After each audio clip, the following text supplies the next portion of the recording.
Hey everyone, and welcome to The Explainer. Today, we are unpacking a really fascinating, honestly kinda contradictory financial whodunit that has the markets completely buzzing right now. We're zeroing in on Persistent Systems, which is a massive player in the IT sector, and we're looking at a crazy chain of events that has left a lot of investors scratching their heads. So we're going to dig into the numbers, the strategic moves behind the scenes, and the technical charts to figure out exactly what on earth is going on here. All right, let's just jump straight into it. 9%. In the financial markets, waking up to a sudden 9% plunge in a single morning, that is a huge red flag. Persistent Systems opened at 4,500 rupees, down from a previous close of over 4,840. And then it just violently plunged 9%, dragging the entire stock down to a 52-week low of 4,404 rupees. For anyone holding that stock, seeing it hit a one-year low in morning trade is incredibly jarring. But, okay, here is where the plot thickens, and it thickens a lot. Contrast that harsh 9% drop with the seemingly fantastic news that was announced at the exact same time. The company revealed they're paying €81 a share to acquire Nagarro SE. The total price tag for this? Roughly $1.3 billion. I mean, this isn't some small, quiet little purchase. This is a landmark, mega acquisition. It's expected to close by March 2027 to form the massive new Persistent-Nagarro Group.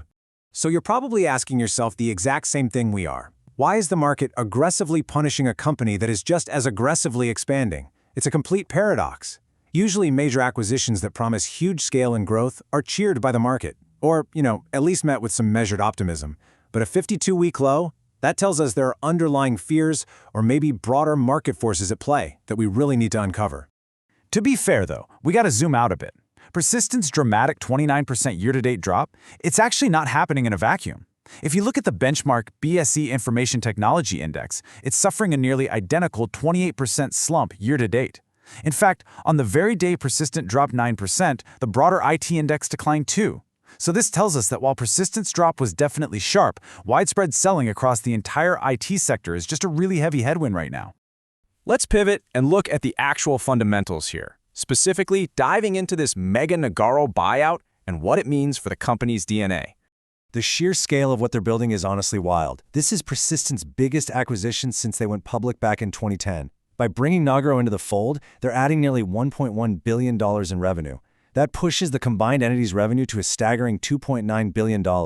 Their workforce is going to swell to nearly 46,000 employees spread out across more than 40 countries, totally cementing their foothold in Europe. Ultimately, this monumental move leapfrogs them right past competitors like Mphasis and Coforge, positioning them to become India's 7th largest IT services company. And wait, there's actually more to the bullish, long-term case here. Persistent also just announced a brand new 6.5-year strategic services agreement with a global technology leader. This single deal brings in a net new total contract value of over $650 million, along with an annual contract value exceeding $125 million. So, on paper at least, the growth engine is absolutely roaring right now. So, with billions of dollars in play and this major scale on the horizon, how are the top brokerage firms digesting all of this? Well, it's essentially turned into a battle of valuations. You've got a real split in expert consensus at the moment. On one side, you have Motilal Oswal. They view this as a super smart move that builds scale in Europe without a ton of customer overlap. They're keeping a buy rating with a target price of 6,200 rupees, which implies a massive 28% upside. But even they admit they're waiting to see how the margin convergence plays out, since Nagarro currently has lower profitability. On the flip side, JM Financial is playing it much more cautious. They kept an ad rating, but they actually trimmed their target price down to 5,095 rupees. Why? Because merging colossal entities is no joke. They lowered their target multiple precisely because they are factoring in the very real execution and integration risks of a deal this huge. Okay, let's step away from the fundamentals for a second and look at what the actual technical charts are warning us about. And spoiler alert, the bears are very much in control. So, the absolutely crucial point, technically, is that the stock is currently trading below all of its key moving averages. That is pretty much the textbook definition of a weak technical structure. If we look at the MACD, the moving average convergence divergence indicator on the daily chart, it's stuck below the zero line. This tells us loud and clear that the bears have taken the wheel and the downward momentum is undeniably, well, persistent. To picture exactly where the stock is trapped right now, we can look at its immediate boundaries.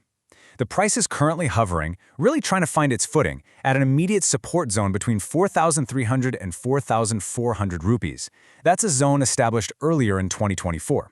But if it tries to climb back up, it's going to hit a super heavy ceiling of resistance right around the 4,600 to 4,700 rupee mark.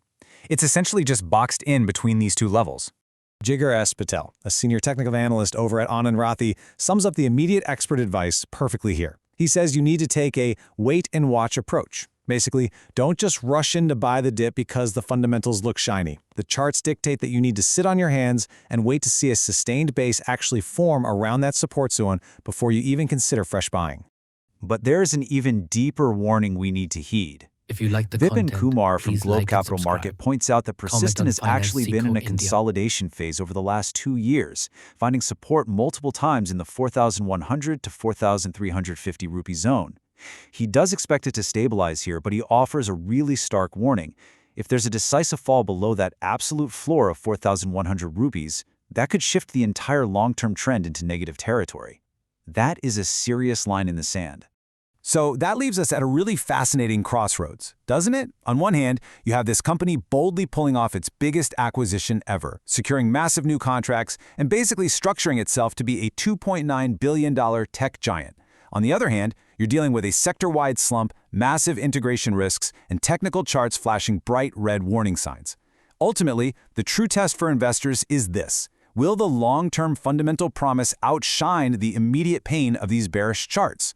What do you think the market is going to value more over the coming quarters? Keep a close eye on those support levels, and thank you so much for hanging out with us for this explainer.